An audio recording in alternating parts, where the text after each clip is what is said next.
Oh look, I'm in an airport, and Kim's there too. That can only mean one thing. We've got nothing better to do but to hang out at airports and pretend like we know anything about traveling. Or we're actually going to Myanmar. Yeah, that too.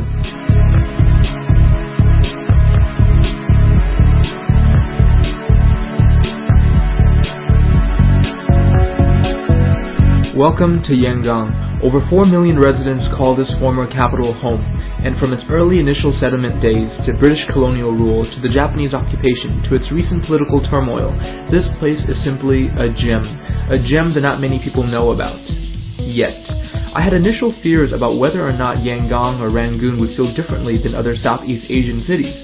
And even with many years of isolationism, trust me, the vibes of the streets of Yangon felt quite unique.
I was so impressed with certain luxuries here. Multiple colored lights, flat screen LCDs. And one way to feel like a baller in Myanmar is to exchange all your money to 1,000 chat bills, or just sleep with it. Meet Chris. When we first met in university, he sat in a table next to me and often invited me to his home country. I told him each time, oh yeah, that would be fun, just out of politeness. Then I found myself being polite at his dinner table 3 years later. Oh, yeah, sounds like fun.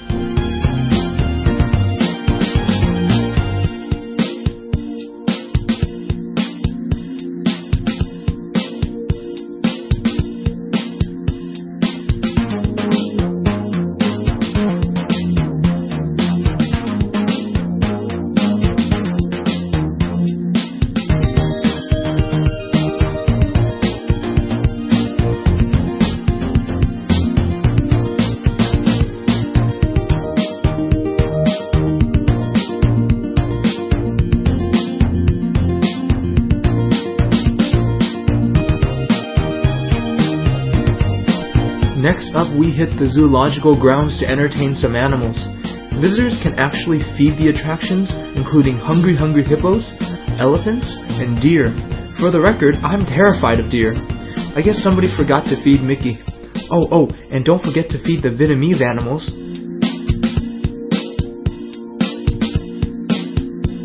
Who said black swans can't swim? And white swans can't even dance? They need to shut up before they colonize another country.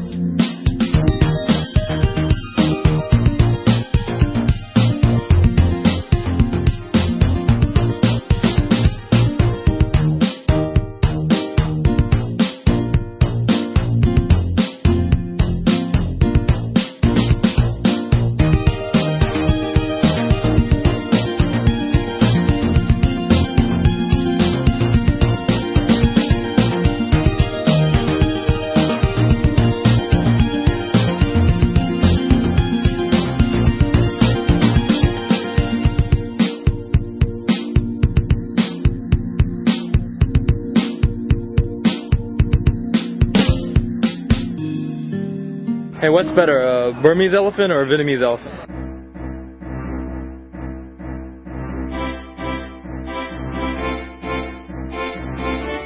Later in the day, we decided that we wanted to blend in more with locals, so we shopped for traditional Burmese clothes.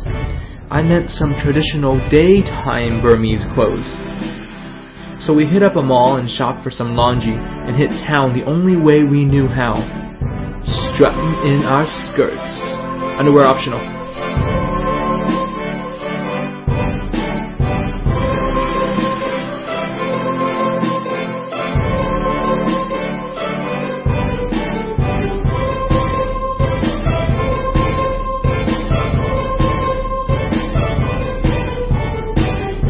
Take that, imperialism. That's for the last 100 years.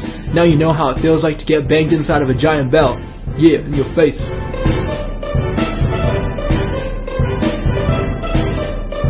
Ah, so that's where the sweeping noises have been coming from. Anyways, this is Shruadagon, arguably the biggest attraction in Yangon. And without going into too much history, just know that this place is pretty awesome and a must visit.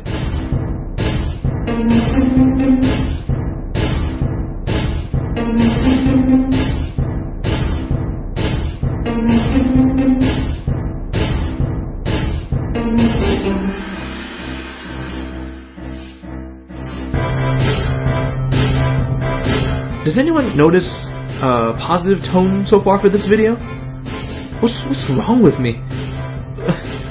Have I gone mainstream? I sound so trite and cliche. What happened to all the negativity? Oh man.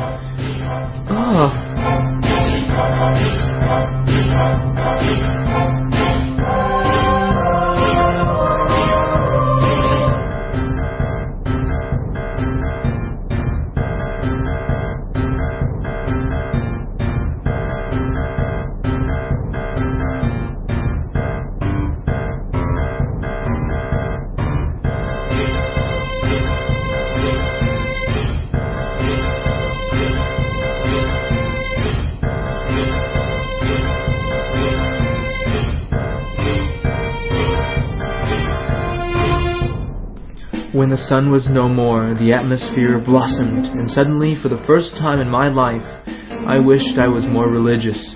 These people had core set values that provide ethical foundations for their lives, and despite the lack of financial wealth, their soul and spirits are perhaps more free than I'll ever be.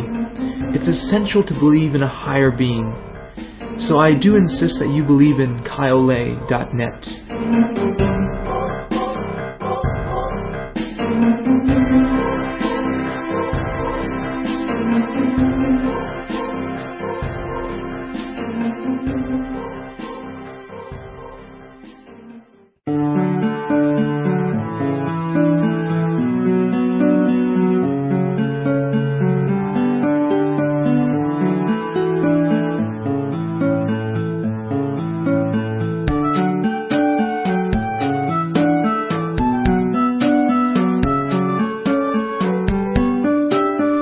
Nightfall in Yangon. The crowds do not gather as much here as compared to other Southeast Asian countries at night. The streets were relatively desolate for the most part, and this eerie vibe escalated in the air. I was far from home, near Western Asia for the first time in my life, and enjoying every moment. Okay, this isn't working out. I'm just not gonna sell out. This is just too positive. I'm turning into another less sexy Rick Steves. This ain't cool, man. This ain't cool.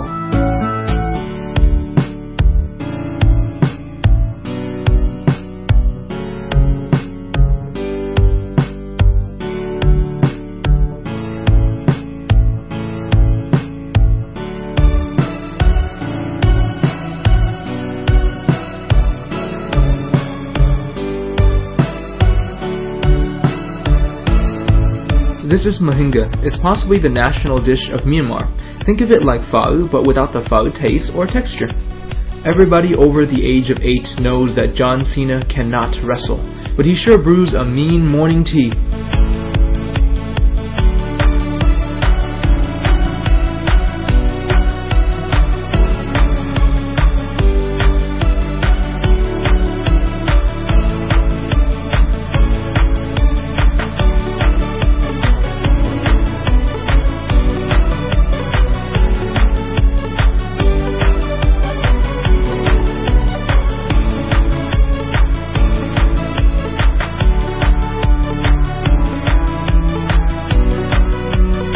at Chris's place, and due to my visit to Myanmar, and not because of the Hitamine Sticky Rice Donation Festival, people were busy preparing more sticky rice for me than I could eat in a lifetime.